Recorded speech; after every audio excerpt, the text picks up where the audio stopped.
Sermon 96, on obedience to parents. Children, obey your parents in all things. Colossians 3:20. It has been a subject of controversy for many years whether there are any innate principles in the mind of man. But it is allowed on all hands, if there be any practical principles naturally implanted in the soul, that we ought to honor our parents will claim this character almost before any other. It is enumerated amongst those universal principles by the most ancient authors, and is undoubtedly found even among most savages in the most barbarous nations. We may trace it through all the extent of Europe and Asia, through the wilds of Africa and the forests of America. And it is not less, but more observable in the most civilized nations. So it was first in the eastern parts of the world, which were for so many ages the seat of empire, of learning and politeness, as well as of religion. So it was afterwards in all the Grecian states and throughout the whole Roman Empire. In this respect, it is plain that they have not the rule, written law, are a law unto themselves, showing the work of the substance of the law to be written on their hearts. And wherever God has revealed his will to man, this law has been a part of that revelation. It has been herein opened afresh, considerably enlarged and enforced in the strongest manner. In the Jewish revelation, the notorious breakers thereof were punishable with death. And this was one of the laws which our blessed Lord did not come to destroy, but to fulfill. Accordingly, he severely reproved the scribes and Pharisees for making it void through their tradition, clearly showing that the obligation thereof extended to all ages.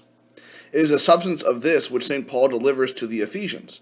Children, obey your parents in the Lord, and again in those words to the Colossians, children, obey your parents in all things. It is observable that the apostle enforces this duty by a threefold encouragement. First, to the Ephesians he adds, for this is right. It is an instance of justice as well as mercy. It is no more than our due. It is what we owe to them for the very being which we have received from them. Secondly, this is acceptable to the Lord. It is peculiarly pleasing to the great Father of men and angels that we should pay honor and obedience to the fathers of our flesh. Thirdly, it is the first commandment with promise. The first to the performance whereof a peculiar promise is annexed, that it may be well with thee, and that thy days may be long in the land which the Lord thy God giveth thee. This promise has been generally understood to include health and temporal blessings, as well as long life. And we have seen innumerable proofs that it belongs to the Christian as well as the Jewish dispensation. Many remarkable instances of its accomplishment occur even at this day.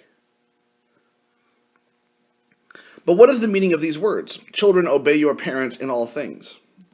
I will endeavor by the assistance of God first to explain and then to apply them. First, I will endeavor to explain these words, and the rather because so few people seem to understand them. Look round into the world, not the heathen but the Christian world, nay, the reformed part of it. Look among those that have the Scriptures in their own tongue, and who is there that appears even to have heard of this? Here and there a child obeys the parents out of fear, or perhaps out of natural affection, but how many children can you find that obey their fathers and mothers out of a sense of duty to God? And how many parents can you find that duly inculcate this duty upon their children? I doubt a vast majority both of parents and children are totally ignorant of the whole affair. For the sake of these I will make it as plain as I can. But still I am thoroughly sensible those that are not willing to be convinced will no more understand what I say than if I was talking Greek or Hebrew. You will easily observe that by parents the apostle means both fathers and mothers, as he refers us to the fifth commandment, which names both the one and the other. And however human laws may vary herein, the law of God makes no difference, but lays us under the same obligation of obeying both the one and the other. But before we consider how we are to obey our parents, it may be inquired how long we are to obey them. Are children to obey only until they run alone, till they go to school, till they can read and write, or till they are as tall as their parents or attain to years of discretion? Nay, if they obey only because they fear to be beaten, or because otherwise they cannot procure food and raiment, what avails such obedience? Those only who obey their parents when they can live without them, and when they neither hope nor fear anything from them, shall have praise from God. But a man that is at age, or a woman that is married under any farther obligation to obey their parents? With regard to marriage, although it is true that a man is to leave father and mother and to cleave to unto his wife, and by parity of reason she is to leave her father and mother and cleave unto her husband, in consequence of which there may be some particular cases wherein conjugal duty must take place of filial, yet I cannot learn either from Scripture or reason that marriage either cancels or lessens the general obligation of filial duty. Much less does it appear that it is either cancelled or lessened by our having lived 1 and 20 years. I never understood it so in my own case. When I had lived upward of 30 years, I looked upon myself to stand just in the same relation to my father as I did when I was 10 years old. And when I was between 40 and 50, I judged myself full as much obliged to obey my mother in everything lawful as I did when I was in my leading strings. But what is implied in it, children, obey your parents in all things? Certainly the first point of obedience is to do nothing which your father or mother forbids, whether it be great or small. Nothing is more plain than that the prohibition of a parent binds every conscientious child. That is, except the thing prohibited is clearly enjoined of God. Nor indeed is this all. The matter may be carried a little farther still. A tender parent may totally disapprove of what he does not care flatly to forbid. What is the duty of a child in this case? How far is that disapprobation to be regarded? Whether it be equivalent to a prohibition or not, a person who would have a conscience void of offense should undoubtedly keep on the safe side and avoid what may perhaps be evil. It is surely the more excellent way to do nothing which you know your parents disapprove. To act otherwise seems to imply a degree of disobedience, which one of a tender conscience would wish to avoid. The second thing implied in this direction is, do everything which your father or mother bids, be it great or small, provided it be not contrary to any command of God. Herein God has given a power to parents, which even sovereign princes have not. The King of England, for instance, is a sovereign prince, yet he has not power to bid me do the least thing unless the law of the land requires me to do. For he has no power but to execute the law. The will of the king is no law to the subject, but the will of the parent is a law to the child, who is bound and conscious to submit thereto, unless it be contrary to the law of God. It is with admirable wisdom that the Father of spirits has given this direction, that as the strength of the parents supplies the want of strength, and the understanding of the parents the want of understanding in their children, till they have strength and understanding of their own, so the will of the parents may guide that of their children till they have wisdom and experience to guide themselves. This, therefore, is the very first thing which children have to learn, that they are to obey their parents, to submit to their will in all things. And this they may be inured to long before they understand the reason of it, and indeed long before they are capable of understanding any of the principles of religion. Accordingly, St. Paul directs all parents to bring up their children in the discipline and doctrine of the Lord. For their will may be broken by proper discipline, even in their early infancy, whereas it must be a considerable time after before they are capable of instruction. This, therefore, is the first point of all. Bow down their wills from the very first dawn of reason, and, by habituating them to your will, prepare them for submitting to the will of their Father which is in heaven. But how few children do we find, even of 6 or 8 years old, that understand anything of this? Indeed, how should they understand it, seeing they have none to teach them? Are not their parents, father as well as mother, full as ignorant of the matter as themselves? Whom do you find, even among religious people, that have the least conception of it? Have not you seen the proof of it with your own eyes? Have not you been present when a father or mother has said, "My child, do so or so"? The child, without any ceremony, answered peremptorily, "I won't." And the parent quietly passes it by, without any further notice. And does he or she not see that by this cruel indulgence they are training up their child by flat rebellion against their parents to rebellion against God? Consequently, they are training him up for the everlasting fire prepared for the devil and his angels. Did they duly consider this, that they would neither eat nor drink nor sleep till they had taught him a better lesson, and made him thoroughly afraid ever of giving that diabolical answer again? Let me reason this case a little farther with you parents that fear God. If you do fear God, how dare you suffer a child above a year old to say, "I will do what you forbid," or "I won't do what you bid," and go unpunished? Why do not you stop him at once, that he may never dare to say so again? Have you no bowels, no compassion for your child, no regard for his salvation or destruction? Would you suffer him to curse or swear in your presence, and take no notice of it? Why disobedience is as certain a way to damnation as cursing and swearing. Stop him. Stop him at first in the name of God. Do not spare the rod and spoil the child. If you have not the heart of a tiger, do not give up your child to his own will, that is, to the devil. Though it be pain to yourself, yet pluck your offspring out of the lion's teeth. Make them submit, that they may not perish. Break their wills, that you may save their soul. I cannot tell how to enforce this point sufficiently. To fix it upon your minds more strongly, permit me to add part of a letter on the subject printed some years ago. In order to form the minds of children, the first thing to be done is to conquer the will. To inform their understanding is a work of time and must proceed by slow degrees, but the subjecting the will is the thing which must be done at once, and the sooner the better. For by our neglecting timely correction, they contract a stubbornness which is hardly ever to be conquered, and never without using that severity which would be as painful to us as to the children. Therefore I call those cruel parents who pass for kind and indulgent, who permit their children to contract habits which they know must be afterwards broken. I insist upon conquering the wills of children betimes, because this is the only foundation for a religious education. When this is thoroughly done, then the child is capable of being governed by the reason of its parent till its own understanding comes to maturity. I cannot yet dismiss this subject. As self-will is the root of all sin and misery, so whatever cherishes this in children ensures their after wretchedness and irreligion, and whatever checks and mortifies it promotes their future happiness and piety. This is still more evident if we consider that religion is nothing else but the doing the will of God and not our own, and that self-will being the grand impediment to our temporal and eternal happiness, no indulgence of it can be trivial, no denial of it unprofitable. Heaven or hell depends on this alone, so the parent who studies to subdue it in his children works together with God in the saving of a soul. The parent who indulges it does the devil's work, makes religion impracticable, salvation unattainable, and does all that in him lies to damn his child, soul and body, forever.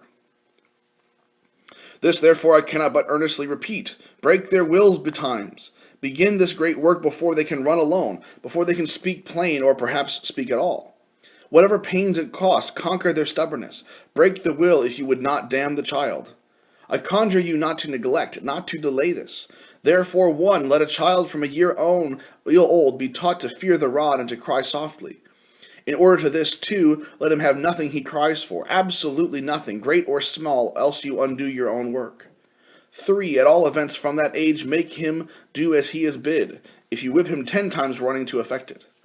Let none persuade you that it is cruelty to do this. It is cruelty not to do it.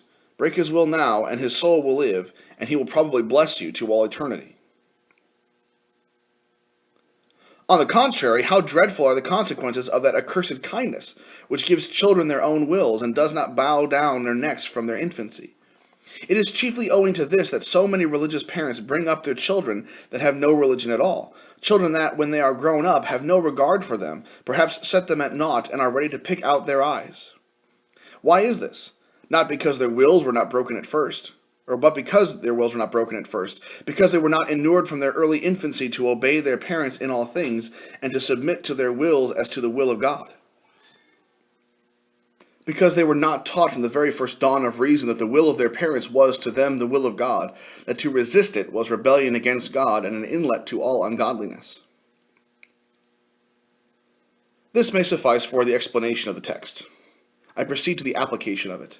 And permit me first to apply to you that are parents, and, as such, concerned to teach your children. Do you know these things yourselves? Are you thoroughly convinced of these important truths? Have you laid them to heart? And have you put them in practice with regard to your own children? Have you inured them to discipline before they were capable of instruction? Have you broken their wills from the earliest infancy, and do you still continue so to do in opposition both to nature and custom? Did you explain to them, as soon as their understanding began to open, the reasons for your proceeding thus? Did you point out to them the will of God as the sole law of every intelligent creature, and show them it is the will of God that they should obey you in all things? Do you inculcate this over and over again till they perfectly comprehend it? Oh, never be weary of this labor of love, and your labor will not always be in vain. At least, do not teach them to disobey by rewarding them for disobedience. Remember, you do this every time you give them anything because they cry for it. And herein they are apt scholars. If you reward them for crying, they will certainly cry again. So there is no end unless you make it a sacred rule to give them nothing which they cry for. And the shortest way to do this is never suffer them to cry aloud. Train them up to obedience in this one instance, and you will easily bring them to obey in others. Why should you not begin today? Surely you see what is the most excellent way, best for your own soul. Why then do you disobey? Because you are a coward, because you want resolution. And doubtless it requires no small patience, more than nature ever gave. But the grace of God is sufficient for you. You can do all things through Christ that strengtheneth you. This grace is sufficient to give you diligence as well as resolution. Otherwise, laziness will be as great a hindrance as cowardice. For without much pains you cannot conquer. Nothing can be done with a slack hand. Labor on, never tire. Lay line upon line till patience has its perfect work. But there's another hindrance that is full as hard to be conquered as either laziness or cowardice. It is called fondness, and is usually mistaken for love, but oh, how widely different from it. It is real hate, and hate of the most mischievous kind, tending to destroy both body and soul in hell. Oh, give not way to it any longer, no, not for a moment. Fight against it with your might, for the love of God, for the love of your children, for the love of your own soul. I have one word more to say to parents, to mothers in particular. If in spite of all the apostle can say, you encourage your children by your example to adorn themselves with gold or pearls or costly apparel, you and they must drop into the pit together. But if they do it, though you set them a better example, still it is yours as well as their fault. For if you did not put any ornament on your little child that you would not wear yourself, which would be utter distraction and far more inexcusable than putting it on your own arms or head, yet you did not inure them to obey you from their infancy, and teach them the duty of it from at least 2 years old. Otherwise, they would not have dared to do anything, great or small, contrary to your will. Whenever, therefore, I see the fine-dressed daughter of a plain-dressed mother, I see at once the mother is defective either in knowledge or religion. Either she is ignorant of her own and her child's duty, or she has not practiced what she knows. I cannot dismiss this subject yet. I am pained continually at seeing religious parents suffer their children to run into the same folly of dress as if they had no religion at all. In God's name, why do you suffer them to vary a hair's breadth from your example? Why, they will do it. They will. Whose fault is that? Why did you not break their will from their infancy? At least do it now. Better late than never. It should have been done before they were 2 years old. It may be done at 8 or 10, though with far more difficulty. However, do it now, and accept that difficulty as the just reward of your past neglect. Now, at least, carry your point, whatever it costs. Be not mealy-mouthed. Say not, like foolish Eli, Nay, my children, it is no good report which I hear of you, instead of restraining them with a strong hand. But speak, though as calmly as possible, yet firmly and peremptorily. I will have it so, and do as you say. Instill diligently into them the love of plain dress and hatred of finery. Show them the reason of your own plainness of dress, and show it is equally reasonable for them. Bid defiance to indolence, to cowardice, to foolish fondness, and, at all events, carry your point.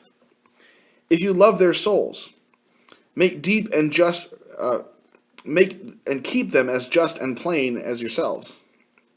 And I charge you, grandmothers, before God, do not hinder your daughters herein. Do not dare to give the child anything which the mother denies. Never take the part of the children against the parent. Never blame her before them. If you do not strengthen her authority, as you ought to do, at least do not weaken it. But if you have either sense or piety left, help her on in the work of real kindness. Permit me now to apply myself to you, children, particularly you that are the children of religious parents. Indeed, if you have no fear of God before your eyes, I have no concern with you at present. If you really fear God and have a desire to please Him, you desire to understand all His commandments, the fifth in particular. Did you ever understand it yet? Do you now understand what is your duty to your father and mother?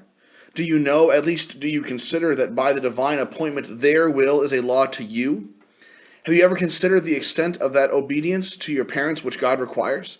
Children, obey your parents in all things. No exception, but of things unlawful.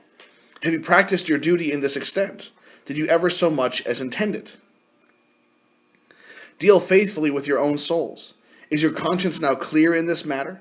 Do you do nothing which you know to be contrary to the will either of your father or mother? Do you never do anything, though ever so much inclined to it, which he or she forbids? Do you abstain from everything which they dislike as far as you can in conscience? On the other hand, are you careful to do whatever a parent bids? Do you study and contrive how to please them, to make their lives as easy and pleasant as you can? Whoever you are that add this to your general care to please God in all things, blessed art thou of the Lord. Thy days shall be long in the land which the Lord thy God giveth thee. But as you who are a little concerned about this matter, who do not make it a point of conscience to obey your parents in all things, but sometimes obey them as it happens, and sometimes not, who frequently do what they forbid or disapprove, and neglect what they bid you to do, suppose you awake out of sleep, that you begin to feel yourself a sinner, and begin to cry to God for mercy. Is it any wonder that you find no answer while you are under the guilt of unrepented sin? How can you expect mercy from God till you obey your parents? But suppose you have, by an uncommon miracle of mercy, tasted of the pardoning love of God. Can it be expected, although you hunger and thirst after righteousness, after the perfect love of God, that you should ever attain it, ever be satisfied therewith, while you live in outward sin, in the wilful transgression of a known law of God, in disobedience to your parents? Is it not rather a wonder that he has not withdrawn his Holy Spirit from you, that he still continues to strive with you, though you continually grieve his Spirit? O grieve him no more. By the grace of God, obey them in all things from this moment. As soon as you come home, as soon as you set foot within the door, begin an entirely new course. Look upon your father and mother with new eyes. See them as representing your Father which is in heaven. Endeavor, study, rejoice to please, to help, to obey them in all things. Behave not barely as their child, but as their servant for Christ's sake. Oh, how will you then love one another? In a manner unknown before. God will bless you to them and them to you. All around will feel that God is with you of a truth. Many shall see it and praise God, and the fruit of it shall remain when both you and they are lodged in Abraham's bosom.